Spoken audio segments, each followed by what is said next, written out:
My name is Claudine, and I was 31 years old the afternoon my mother-in-law sat my husband down at her kitchen table and told him, in a voice she probably thought was kind, that I made family gatherings harder for everyone. She didn't call me. She didn't text me. She spoke to my husband, Dominic, like I was a scheduling problem he needed to manage. What she said, word for word, as he repeated it to me that evening while I stood at the kitchen counter still in my work clothes, was, "She changes the energy. The kids notice, Dom. We just think it's better for everyone if she sits the next few out." I didn't cry. I didn't argue. I asked him if he'd eaten, and I heated up leftovers. What none of them knew, not Dominic's mother, not his sisters, not his brother who nodded along at that table, was that I had been quietly watching over someone they hadn't thought about in months. And that person had already done something, on a Wednesday morning in October, that none of them could undo. By the time the bank sent the letter, it was too late to have a different conversation. Welcome back to channel, where quiet people let the paperwork do the talking. If this is your first time here, hit subscribe. New stories drop every week, and the comment section is full of people who have lived some version of this. Drop a comment below and tell me, has someone in your family ever decided something about you without asking you first? I want to tell you something about the kind of person I was before any of this happened, because I think it matters to understand how I ended up invisible in a family I had been part of for 6 years. I grew up in Decatur, Georgia, the second of 3 children, in a house where resourcefulness was the closest thing we had to a love language. My mother worked dispatch for a regional freight company for 22 years. My father did HVAC installation and repair. They were not people who talked about feelings at the dinner table. They were people who fixed things, kept records, and paid their bills on the first of the month. I absorbed all of that without fully realizing it until I was an adult. I studied accounting at a state school 40 minutes from where I grew up. Not because it was glamorous, it wasn't, but because I was good with numbers the way some people are good at reading a room. It came naturally. I graduated on a Thursday in May and started my first job the following Monday. I didn't take a gap week. That's just who I was. By the time I was 27, I had a staff accountant position at a mid-sized financial services firm in Atlanta, a modest savings cushion, and a 10-year-old car that I kept in careful repair because I didn't believe in spending money to look like I had money. My coworkers sometimes joked that I was the only person at the office who brought lunch every single day, without exception. They meant it as a joke. I took it as a compliment. I met Dominic at a work event, not my firm, his. He was in logistics management, steady and warm in a way I wasn't used to, and when he laughed with his whole body. We dated for 2 years before we got engaged. I liked his family when I met them. His mother, Lorraine, ran a tight household in a suburb north of the city. His father, Gerald, was quiet and deferential in the way that men in that family seemed to be trained to be. His 2 sisters, Portia and Denise, were loud and funny and close in the way I had always envied in other families, having never quite had it myself. His brother Marcus was the youngest, still finishing school when Dominic and I got serious, and he orbited the family with the easy confidence of someone who had never once doubted his place in it. I was different from them in ways I couldn't always name. Not worse, just different. I was quieter at tables. I didn't do the thing where everyone talks over each other with good humor and nobody takes offense. I needed a few minutes to warm up before I could be comfortable in a crowded room, even a room full of people I knew. I observed before I participated. I didn't always fill silences. For the first 2 years after Dominic and I got married, I think his family interpreted this as coldness. Maybe aloofness. I heard it once through Dominic. Nothing serious, he said, just something Portia had mentioned, that I was hard to read. I filed that away and tried harder. I brought dishes to dinners. I asked questions. I remembered the things people told me. Denise's daughter's school play, Marcus's job interview, Gerald's rotator cuff surgery, and I followed up. I was trying, in the only way I knew how, which was quietly and consistently rather than loudly, and all at once. It didn't land the way I intended it to. There was one person in Dominic's family, though, who seemed to understand me from nearly the beginning. His Aunt Ruth. Aunt Ruth, Ruth Elaine Beaumont, though she would correct you if you used her middle name, was Lorraine's older sister. She was 68 when I met her, small and deliberate, with a habit of watching a room carefully before she said anything, which I recognized immediately because I did the same thing.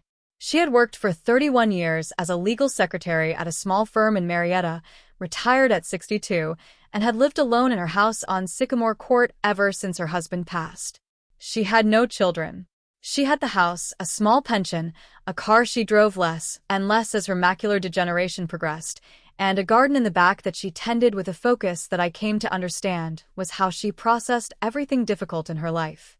She was not a soft woman. She didn't do sentiment easily. But she was fair in the way that only people who have spent decades watching how language is used and misused can be. She had worked with lawyers long enough to believe in documents over declarations and in precision over volume. At my first Thanksgiving with the family, while the kitchen was loud and the children were running and Portia and Denise were doing 3 things at once, Aunt Ruth sat down next to me at the far end of the table and said, without preamble, "You keep track of things, don't you?" It wasn't a question. I said yes. She nodded once, like that confirmed something, and then she said, "That's a useful quality. This family doesn't always appreciate it." I didn't know what to do with that at the time. I smiled and thanked her, but I remembered it. Over the next 4 years, Aunt Ruth and I developed what I can only describe as a quiet friendship. Not a loud one. We didn't call each other every day. But when I was at family gatherings, I always found myself in conversation with her at some point, and those conversations were the ones I left feeling most like myself. She asked about my work with genuine interest. She told me about cases she had worked on, anonymized, careful, the legal secretary and her still present, and she was funny about it in a dry, observational way that made me feel like we were speaking the same first language. When Dominic and I attended her 80th birthday dinner, a small gathering at the family home, maybe 12 people, she told me quietly, before dinner was served, that she had updated her estate documents that year. "Good to keep those current," she said, in the same tone she might use to say she'd had the gutters cleaned. I agreed. I didn't ask questions. It wasn't my business. Now I want to tell you about my professional mentor, because she is part of this story in a way that I didn't fully understand until everything came together. Her name was Sylvia Marchetti. She was the senior manager above me when I joined the firm, 14 years my senior, originally from Pittsburgh, with a blunt manner and an encyclopedic knowledge of tax code that made her both difficult and invaluable in equal measure. She had never been easy to work for. She was demanding in the way that people are when they believe you are capable of more than you are currently doing. She didn't accept soft answers or approximate numbers. She asked follow-up questions until she had the complete picture. I had found that exhausting at 24. By 28, I understood it was the best professional education I was ever going to get. By the time the situation with Dominic's family reached its worst point, Sylvia had become something more than a supervisor. She knew my work, my thinking, my habits. She had written my professional development review 3 years running and told me twice that she intended to recommend me for a senior position when one opened. She also, over years of occasional lunches and one work trip to Charlotte where we were delayed for 6 hours in an airport and talked about everything, knew the outline of my life. She knew about Aunt Ruth. She knew I checked on her. It had started without any formal arrangement. I drove by Sycamore Court on my way home from the office on a reasonable number of evenings, and I began stopping in, Just briefly. to see that the lights were on, that the mail had been brought in, that the garden had been watered. Aunt Ruth's macular degeneration had progressed enough that driving at night was no longer safe, and while she managed her days capably, I had noticed, slowly, over many visits, that some things were becoming harder. Not dangerous. Not crisis level. But harder. I started helping with small things.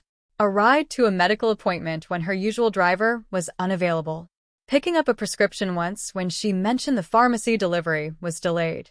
Sitting with her for an hour on a Sunday afternoon while she told me about the legal cases she had worked on in the 80s, which she remembered with more detail than most people have about last week. The rest of Dominic's family did not do these things. That's not an accusation. It's a fact.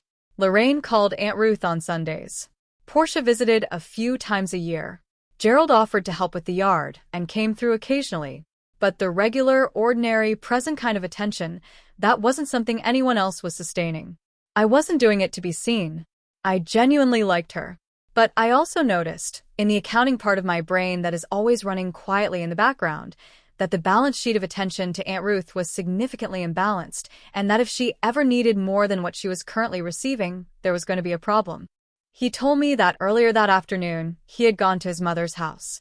That this wasn't unusual, he stopped by most Fridays. But this Friday, when he arrived, Portia was there, and Denise and Marcus and Gerald. All of them. He had not been told it was a family gathering. He had walked in on what was clearly a conversation that had been going on before he arrived. He paused here. I waited. He said they had been talking about me. Specifically, they had been talking about the upcoming holiday season, his parents' anniversary dinner in November, Thanksgiving at Portia's, Christmas at Lorraine and Gerald's, and about whether my presence at these events was working. I remember looking at the glass of water in front of him, the condensation on the outside of the glass. I focused on that while he talked. He said his mother had been the one to put it into words. That she had said, and he was quoting her, he was careful to say, "She changes the energy. The kids notice, Dom. We just think it's better for everyone if she sits the next few out." I asked him what he had said. He said he had tried to push back, that he had told them I was his wife, and that he thought I had always made an effort. He said his mother had nodded in the way she nodded when she had already decided something, and was just waiting for the conversation to end. She had said, "We love Claudine. This isn't about not loving her. It's a family decision. We talked about it, and we feel like it's what's best for the group right now." I asked him what the group right now meant. He didn't have an answer. I sat with that for a long time. I asked him, very carefully, whether he had agreed with them. He said no. I believed him because Dominic was not a person who lied convincingly, and because what I saw on his face was not guilt but something closer to helplessness, the expression of someone who had grown up inside a system and didn't know how to stand fully outside it, even when he wanted to. I told him I needed a few minutes. I went to the bathroom, ran cold water over my wrists, looked at my own face in the mirror. Something had gone still in my chest, a particular kind of quiet that isn't peace. Then I went back to the kitchen, and I heated up leftover rice and beans, and I asked him if he'd eaten. He hadn't. I made him a plate. We didn't talk about it more that night. I needed to process it in the way I process things, which is slowly and privately, and he knew that about me. What followed was a removal that happened in stages. I was not at the anniversary dinner in November. Dominic went alone. He came home and told me it had been nice. I asked a few questions. I did not ask whether anyone had asked about me. I was not at Thanksgiving at Portia's. Dominic and I ate at my parents' that year, which had its own complications, but which at least did not require me to sit in a room full of people who had voted on whether my presence was manageable. I was not at Christmas at Lorraine and Gerald's. This one landed differently than the others, because Christmas had been the gathering I had tried hardest at, year after year. The one where I had brought food and gifts, and where I had sat with Aunt Ruth and Gerald's sister Odessa, and tried to be present in the ways I knew how. The calls I expected did not come. Not from Portia, not from Denise, not from Marcus. Nobody called to say they missed me, or to explain the decision further, or to ask how I was doing with it. The group text the sisters maintained, which I had been in, went quiet in the way that I now understood meant I had been removed from it without announcement. The thing about being excluded from a family gathering is that the silence after looks almost identical to the silence of being merely absent. Nobody marks it. The holidays happen. The photos get taken. The traditions continue. And you are simply not in them. I kept going to work. I kept doing my job. I kept having lunch with Sylvia on Thursdays when our schedules allowed. I kept driving past Sycamore Court. I want to tell you what was happening with Aunt Ruth during those months, because it is the part of the story that everyone missed. Her macular degeneration had progressed to the point where she had been advised to stop driving entirely. She received this news with characteristic flatness. She told me about it on a Sunday afternoon in October in the same tone she might use to describe a change in her utility bill, but I understood what it meant for her daily life.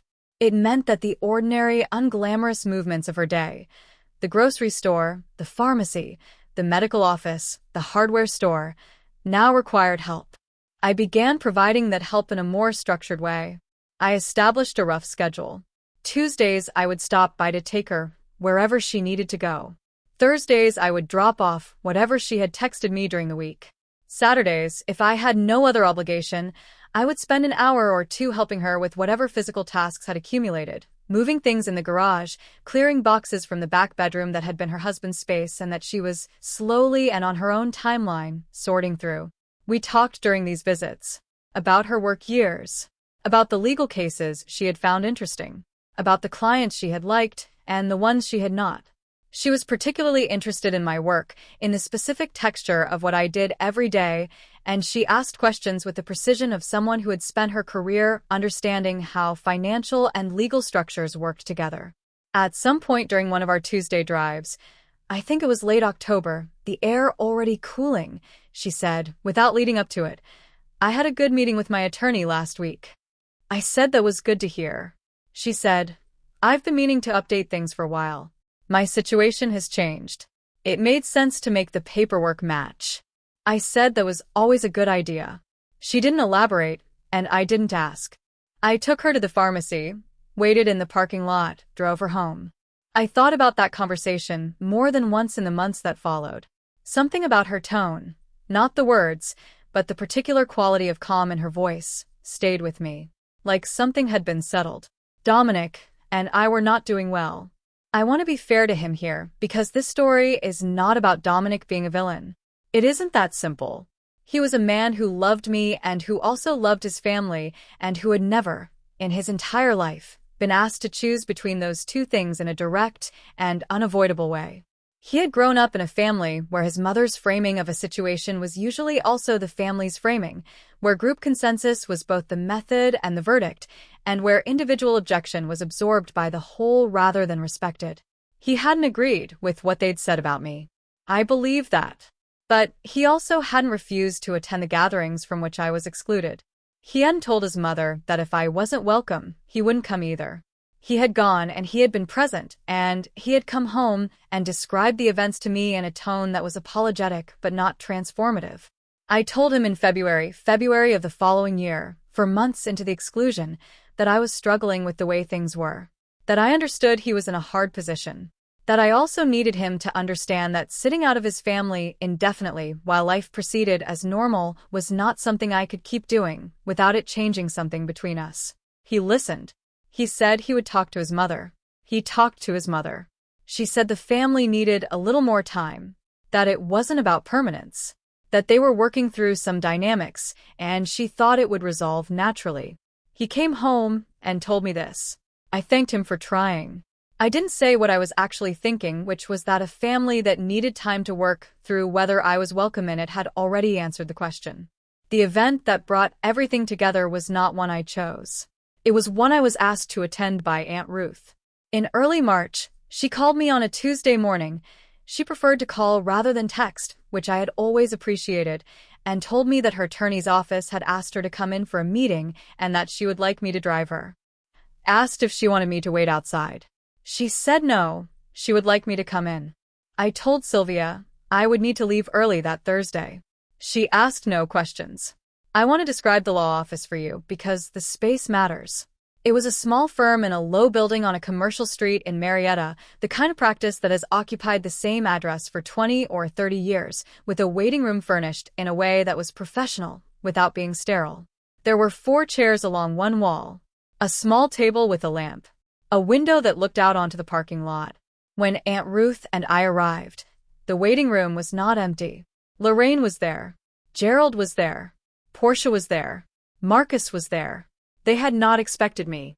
The moment is hard to describe with precision because several things happened in a very short space of time.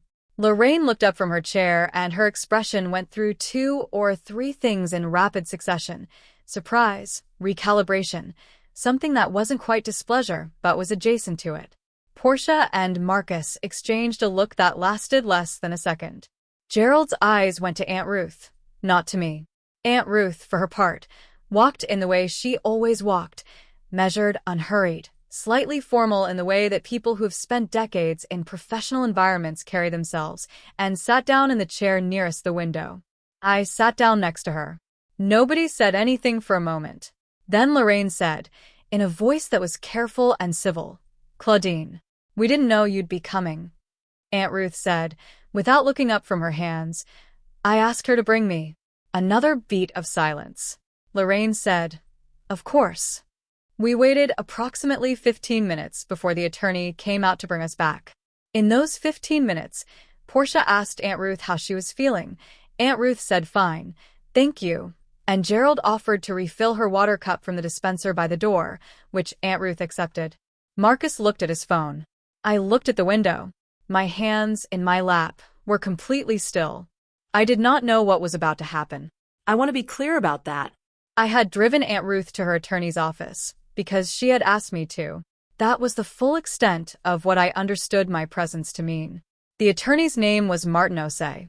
He had represented Aunt Ruth for, as he told us at the start of the meeting, 17 years. He was a calm, methodical man who moved through legal documents the way Sylvia moved through financial ones, with a complete absence of drama and a complete abundance of precision. He thanked everyone for coming in.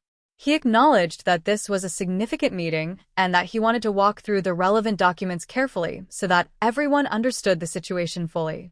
He said that Ruth Elaine Beaumont had updated her estate planning documents in October of the previous year and that the updates had been made after a series of conversations with his office that began in August. He said the documents were in order, had been properly notarized, and that he was there to present their contents to the parties named within them. He opened a folder. The house on Sycamore Court was not a grand property. It was a 3-bedroom house on a modest street, purchased by Aunt Ruth and her husband in 1987. It had been paid off for 11 years. It had no mortgage. And based on the comparable sales in that neighborhood over the past several years, which I had a general sense of given my professional background, it carried a current estimated value in the range of $310,000 to $340,000. I did not know its status in Aunt Ruth's estate. I had not asked. I had not assumed. Mr. Osei read the relevant provision. The house on Sycamore Court, along with its contents and the balance of Aunt Ruth's primary checking and savings accounts, which together totaled, he stated, approximately $48,000, was to pass, upon Aunt Ruth's death, to me, to Claudine Marie Okonkwo, his client's niece by marriage. He read my full name clearly, in a measured voice, and then he set the document down. The room had a particular quality of silence that I have not heard before or since. I was looking at the surface of the conference table. Not at Lorraine, not at Portia, not at Gerald. At the table. Something was happening in my chest, a tightening and then a release, like a breath I had been holding for a year, but my face was still, and my hands were still, and my voice, when I spoke, came out level. I said, I didn't know. Aunt Ruth, beside me, said quietly, I know.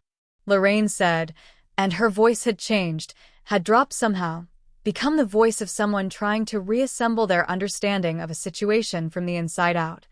Ruth, when did you didn't say anything. Aunt Ruth looked at her sister and said, without cruelty and without apology, it was my decision to make, Lorraine. Portia's hands were flat on the table. Gerald was very still. Marcus had set his phone down. Mr. Osei, with perfect neutrality, continued reading the secondary provisions. A small bequest to Lorraine, a specific piece of furniture that had belonged to their mother. A bequest to a charity Aunt Ruth had supported for years. The remaining provisions were administrative. He answered several questions in the same measured tone. Yes, the documents were current. Yes, they had been signed in October. Yes, the notarization was complete. No, there was no provision for contesting a document that had been executed by a client of sound mind with full legal counsel. When he finished, he thanked everyone for their time and asked if there were any remaining questions. There were none. I drove Aunt Ruth home. We didn't talk much on the drive. She looked out the passenger window at the afternoon. It was overcast, the particular flat gray of early spring, and I focused on the road. When I pulled into her driveway and put the car in park, she said, You're not surprised. I said, I'm a little surprised. She said, No, you're surprised by the amount, not by the fact. I thought about that. She was right in the way she was usually right about precise things. I said I hadn't expected it. She said, I know that. That's part of why. I walked her to the door. She thanked me for the ride. I told her I'd see her Tuesday. She said that was fine. I drove home. I stopped at a gas station on the way and bought a bottle of water and sat in the parking lot for about 10 minutes. Then I drove the rest of the way home.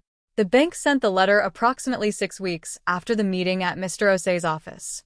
I don't know the precise sequence of events within Dominic's family during those 6 weeks, but I know the general shape of it from what Dominic observed and, eventually, from the calls that began coming in. Lorraine had, apparently, consulted her own attorney in the days following the meeting. She had been told what Mr. Osei had already confirmed. The documents were properly executed, and there was no basis for a challenge. She had then, according to Dominic, had a conversation with Portia and Gerald and Marcus that he had not been invited to, which, he noted to me quietly one evening, he found ironic. The outcome of that conversation, as far as he could tell, was that the family had decided to try a different approach. The letter from the bank was the confirmation of Aunt Ruth's account beneficiary designations, a secondary document that cross-referenced the estate provisions and named me as the account beneficiary. It arrived in an envelope that I did not immediately recognize. When I opened it at the kitchen counter, Dominic was in the other room, and I stood there and read it twice. Then I put it on the counter and finished making dinner. I told Dominic about it that evening. He sat with it quietly. Then he said, "My mother's going to call you." I said that I thought that was probably true. She called the following morning, on a Saturday, while I was doing laundry. I saw her name on the screen. I let it ring once, twice, then I answered. Her voice was different from the voice I had heard in that conference room. The conference room voice had been controlled in the way of someone trying to process something too large and unexpected to process in real time. This voice was softer, careful, the voice of someone who had drafted something and was now delivering it. She said, "Claudine, I wanted to reach out because I think there are things that maybe didn't get communicated well, and I'd like for us to talk." I said, "Okay." She said, "I want you to know that the decision last fall about the holidays, that wasn't meant to be permanent. It was about the family needing some time to come together around some things, and I think it may have come across harder than we intended." I waited, she said, "and I think we'd really like for you to be part of things going forward." Portia actually mentioned, and Denise too, that they feel like they never really got the chance to know you the way they'd like to. I heard Sylvia's voice in the back of my mind. The ones who don't show up think everything is fine because no one has told them otherwise. I said, "I appreciate you calling, Lorraine." There was a beat. Then she said, "We're having a small dinner next Sunday. I'd love for you and Dominic to come." I said, "I'll look at our schedule and let Dominic know." She said, "Of course. No pressure." We said goodbye. I put the phone down on top of the dryer. I transferred the wet laundry to the dryer. I pressed start. I stood there listening to it begin to turn. Portia called that afternoon. Her message was warmer and less structured than Lorraine's, which felt like Portia, who has always been the version of herself that is most visible. She said she had been thinking about things and that she felt like maybe the family had handled some things in a way that wasn't fair to me, and that she'd like to get coffee and talk. Denise sent a text. She said she missed having me around at family things and wanted me to know that. Marcus did not reach out. I noted this and let it go. Sylvia, when I told her the outline of what had happened on Thursday over lunch, put down her fork and looked at me for a moment and said, "And how do you feel about all of it?" I said I was still processing. She said, "What are you going to do?" I told her I wasn't sure yet, that I didn't feel vindicated exactly, that the word for what I felt was harder to find than I expected. She nodded. She said, "The thing about people who ignore you until it costs them something is that they're not reaching back for you. They're reaching for the situation." I thought about that a long time. Dominic and I had a longer and more honest conversation than we had had in months, on a Sunday afternoon not long after the calls. He told me that he had been ashamed of himself, that word, exactly, for not having done more when the exclusion was happening. That he had told himself he was protecting the peace, protecting our marriage from escalation, but that in retrospect he understood he had been protecting himself from a confrontation he didn't want to have. I believed him. I told him I believed him. I also told him that the hurt was real and that it didn't disappear because the circumstances had changed. That I was willing to work on things between us, but that I needed him to understand what the past year had been from my side, without me minimizing it. He said he understood. He said he was sorry. Not in the reflexive, conversational way, in the specific, present way that means the person is actually with you in the moment. We didn't fix everything that afternoon. That's not how it works. But something shifted, something that had been rigid and defended on both sides, and we started talking again, really talking in the way we had before things got complicated. Whether we attended Lorraine's Sunday dinner, and what that looked like, was a decision we made together. Not one that was made for us, or voted on by a group, or delivered through a husband who had been pulled aside at a kitchen table. As for Aunt Ruth, she is still in her house on Sycamore Court. Still there. She has increased help now, a schedule that I helped her establish with an agency, and the Tuesday and Thursday rhythms have continued more or less unchanged. She asked me once, a few months after the meeting, whether the whole thing had made my life harder. I said it had made some things harder and some things clearer. She said, "Good. Both of those are useful. The garden is coming back beautifully."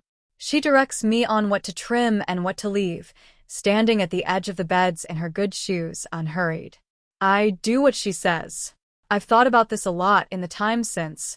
What I keep coming back to is something that has nothing to do with estate documents or bank letters or anything legal at all. It's something smaller than that and more durable. Presence is not invisible, even when no one acknowledges it. Even when it's not photographed or mentioned in a group text or brought up at the dinner table. The record of who showed up, who drove the Tuesday route, who stayed an extra hour, who called to check in without being asked, that record exists whether anyone is keeping it formally or not. The people who were watching weren't in that family. They were Aunt Ruth, reading a room the way she had always read rooms, and Sylvia, who understood the value of information that comes from simply being present. And me, not strategically, but because showing up was what I knew how to do. The formal document was just the form the record took. The content had been there all along. That's my story. A Tuesday drive, a garden in early spring, and a letter I opened at the kitchen counter without knowing what it was. I want to ask you something, and I'd really love to know your thoughts on this.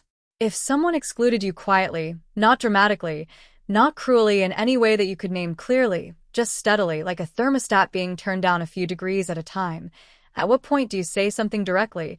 And at what point do you simply keep being exactly who you are and let the record speak eventually? Drop your answer in the comments. I read them. I mean that. Drop a comment, hit subscribe, and I'll see you in the next one.